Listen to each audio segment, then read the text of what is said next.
అమర్నాథ్ గారు సో కేంద్ర ప్రభుత్వం ఇప్పుడు సరే గతంలో సిఏ తీసుకొచ్చింది, సిటిజన్షిప్ అమెండ్మెంట్ యాక్ట్. అది 2014లోపు వచ్చే పౌరులకు వర్తిస్తుంది సిఏ.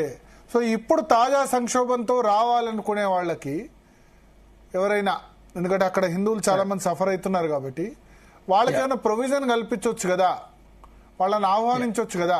ఎందుకంటే 1.3 కోట్ల మంది హిందువులు ఇంకా ఉన్నారు బంగ్లాదేశ్లో. భరత్ గారు, మొదట మీకు అట్లాగే మన ప్యానల్ మిత్రులకు అందరికి నమస్కారం అండి.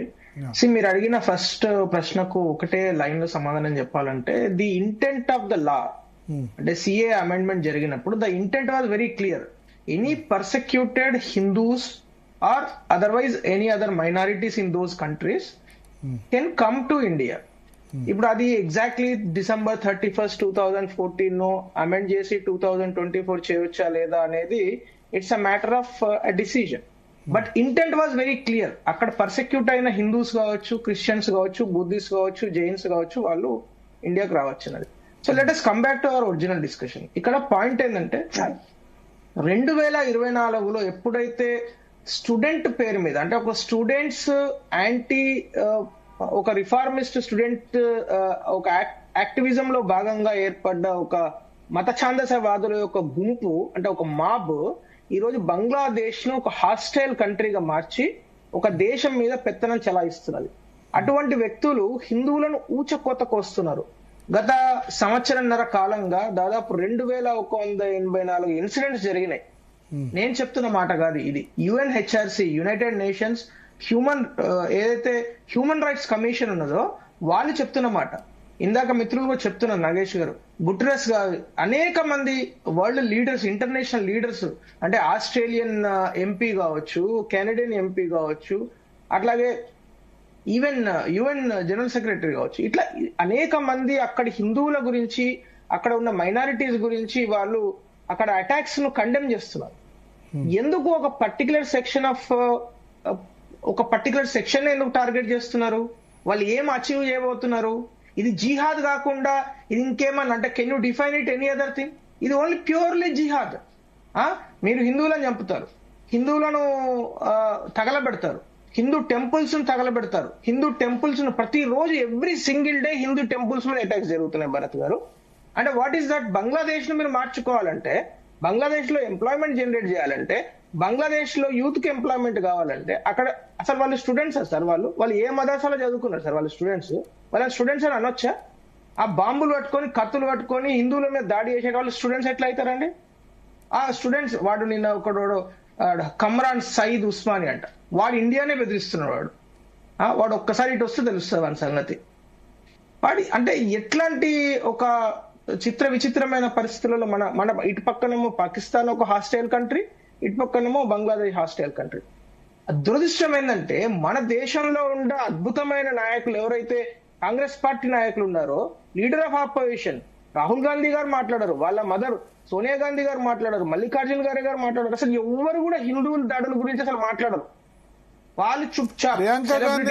ప్రియాంక గాంధీ ట్వీట్ చేశారు. అదే సార్, మన దౌర్భాగ్యం అదే.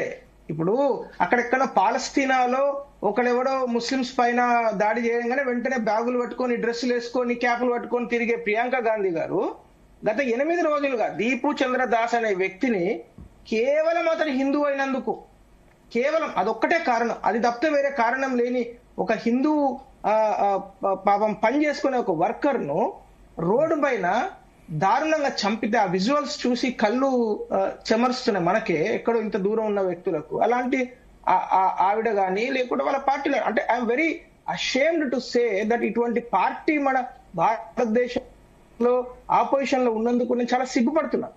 ఎందుకంటే మన దేశంలో మన జాతి, హిందూ జాతి అనేది ఎవరో ఎక్కడి నుంచో చంద్రమండలం నుంచి రాలేదు, లేకుంటే అంగారిక గ్రహం నుంచి రాలేదు. ఇక్కడే ఉండి అనేక వేల సంవత్సరాల నుంచి ఉన్న ఒక జాతిని అక్కడ ఊచ కోత కోస్తుంటే వీళ్ళు మాట్లాడరు. వీళ్ళు కనీసం దాని గురించి కనీసం గవర్నమెంట్ ప్రశ్నించండి. ఇంకో ఎంపీ ఉంటాడు అజయ్ కుమార్ అని, కాంగ్రెస్ ఎంపీ, ఆయన ఈ రోజు మాట్లాడుతూ ఏమంటాడు, హిందూ ఎక్స్ట్రీమిస్టులు పనికిరారు, ముస్లిం ఎక్స్ట్రీమిస్టులు పనికిరాదంట. అసలు హిందూ ఎక్స్ట్రీమిజం ఎక్కడ వచ్చిందండి? ఇక్కడ ఏం మాట్లాడుతున్నారు సార్? మనం ఎవరిని చూస్తున్నాం? ఎంత అన్యాయం అనిపిస్తున్నది. ఇటువంటి లీడర్లా వీళ్ళు ఎంపీలు అయ్యి వీళ్ళందరూ పోయి అక్కడ పార్లమెంట్ లో మాట్లాడుతున్నారా? ఆ మానసిక ఉండాలి అసలు. మనం ఎట్లా ఓట్లు వేస్తున్నాం వీళ్ళకు?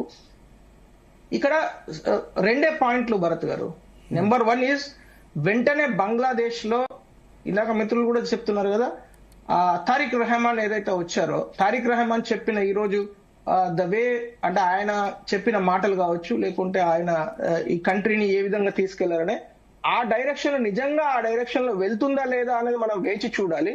బట్ మన దేశ ప్రజలను, మన జాతిని మనం కాపాడుకునే ప్రయత్నం అయితే ఖచ్చితంగా వెంటనే ఆరంభించాలి. అంటే ఆరంభించింది ఆల్రెడీ. ఏం చేశారు ఇప్పటి వరకు? గవర్నమెంట్ ఆఫ్ ఇండియా ఇప్పటి వరకు చేసిన పనులు చూసినట్టయితే మనకు స్లోగా అనిపించవచ్చు, బట్ చాలా కేటగారికల్ గా చెప్తాను నేను.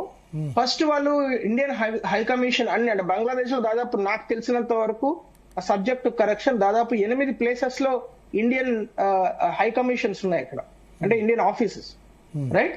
ఆ అన్ని చోట్ల కూడా ఎవరైతే ఇట్లా పర్సెక్యూటెడ్ పీపుల్ ఉన్నారో వెంటనే వాళ్ళ ద్వారా అక్కడ ఉన్న హిందూస్ కావచ్చు, మిగతా కమ్యూనిటీస్ ఏవైతే ఉన్నాయో వాళ్లకు హెల్ప్ చేరవేసే ఒక అంటే ఒక ఏమంటారు దాన్ని, హెల్ప్ సెంటర్ లాగా ఒక నెంబర్ ఇచ్చి దాన్ని స్టార్ట్ చేసేయడం జరిగింది.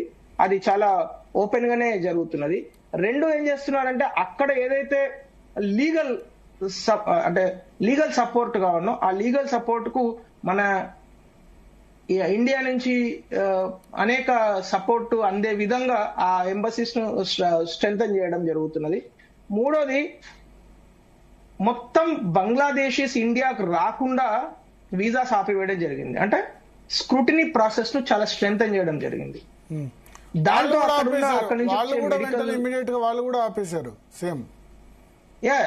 న్యాచురల్లీ. కాకపోతే భరత్ గారు, అంటే జస్ట్ స్టాటిస్టికల్ గా చూస్తే బంగ్లాదేశ్ నుంచి ఇండియాకు వచ్చి మెడికల్ అవెన్యూస్ కావచ్చు, లేకుంటే ఇక్కడ ఉండే టూరిజం కావచ్చు, ఇట్లా ఎక్కువ మంది అక్కడి నుంచి ఇక్కడికి వస్తారు. ఇక్కడి నుంచి అక్కడికి పోయే వాళ్ళు కేవలం అక్కడ ఉన్న ప్రాజెక్టులలో పనిచేసే ఇంజనీర్లు కావచ్చు, సూపర్వైజర్స్ కావచ్చు, వీళ్ళు వెళ్తారు తప్పితే ఆ specific projects like power plants ఇట్లాంటివి అక్కడికి ఇప్పుడున్న పరిస్థితులలో అసలు టూరిజం అనేది ఫర్గెట్ ఇట్.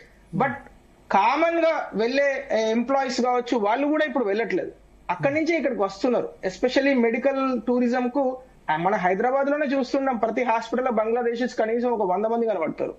సో ఇలాంటివి వెంటనే తీసుకోవడం జరిగింది. బట్ నేను నా పర్సనల్ ఒపీనియన్ అడుగుతా మాత్రం ఇంకా అగ్రెసివ్ స్టెప్స్ తీసుకోవాలి. బంగ్లాదేశ్ యొక్క ఆర్థిక ప్రగతిని గట్టిగా నొక్కుతే కానీ వాళ్ళకి అర్థం కాదు. లేదంటే ఇంకా అరాచకాలు వాళ్ళు చేస్తారు. ఎందుకంటే ఒక జిహాదీ ఎక్స్ట్రీమిజం అన్లీష్ అయిపోయింది అక్కడ. ఒక ఏమంటారు, ఒక ఇట్స్ లైక్ జీనీని అన్లీష్ చేసినట్టు వాళ్ళు ఏంటంటే ఒక జిహాదీ ఎక్స్ట్రీమిజం ఎలిమెంట్స్ ను అన్లీష్ చేసేసారు వాళ్ళు మహమ్మద్ యూనిస్ వచ్చిన తర్వాత. Muhammad Yunus is fake puppet of CIA. అతను అమెరికా సంబంధించిన బంగ్లాదేశ్ లో ఎయిర్ ఫోర్స్ అకాడమీ పెడతారా, లేకుంటే అమెరికా తీసుకొచ్చి డైరెక్ట్ ఎయిర్ బేస్ పెడుతుందా బంగ్లాదేశ్ లో, ఇవన్నిటికి అనుకూలంగా ఉండేందుకు మాత్రమే బంగ్లాదేశ్ లో అతన్ని పప్పెట్ గా పంపించడం జరిగింది. తప్పితే అతను నయా పైసాకు పనికిరాడు. ఏ డిసిజన్ అతను తీసుకోడు. డిసిజన్స్ అన్ని ఆ సిఐఏలో ఉన్న పెంటగాన్ లో జరుగుతాయి. ఈయన కేవలం సంతకాలు పెడతాడు. ఇప్పుడు చూడండి, even according to Pakistan or Bangladeshi law ప్రకారం కూడా defence deals only elected governments చేయాలి. కానీ he's ready to do it. He's about to go head with deal with Pakistan now. ఎంత అన్యాయం అంటే, వాళ్ళ లా ప్రకారం చూసినా కూడా it is against the law. సరే, అది వాళ్ళ ఇంటర్నేషనల్ కోర్టులో చూసుకుంటారు.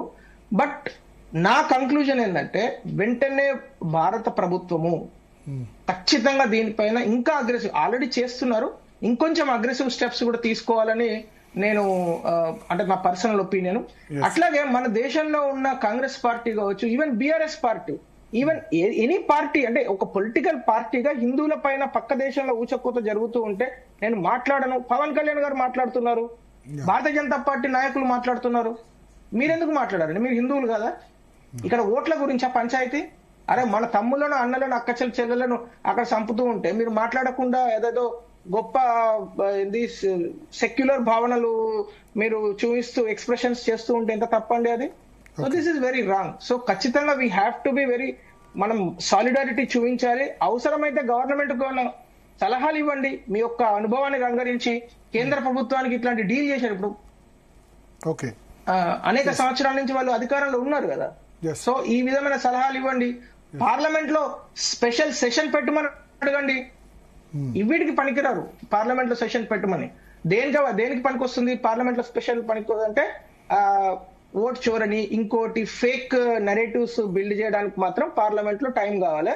Yes. హిందువుల పైన ఊచకోత కోసినా, లేకుంటే బంగ్లాదేశ్ లో మైనారిటీలను అత్యంత దారుణంగా కన్సిడర్ చేసినా, లేకుంటే బంగ్లాదేశ్ లో ఒక సంవత్సర కాలంలో వేల సంఖ్యలో హిందూ టెంపుల్స్ పైన దాడులు చేసినా మాకు మాత్రం పార్లమెంట్ లో ఎటువంటి చర్చ అవసరం లేదు, ఏమీ అవసరం లేదు. మేము ఎక్కడ దొంగలు అక్కడే గప్చుప్ అన్నట్టు చెప్పలేక మాట్లాడకుండా ఉంటాం. సో ఇది మాత్రం, ఈ పద్ధతి మాత్రం మారాలని కోరుకుంటున్నాను.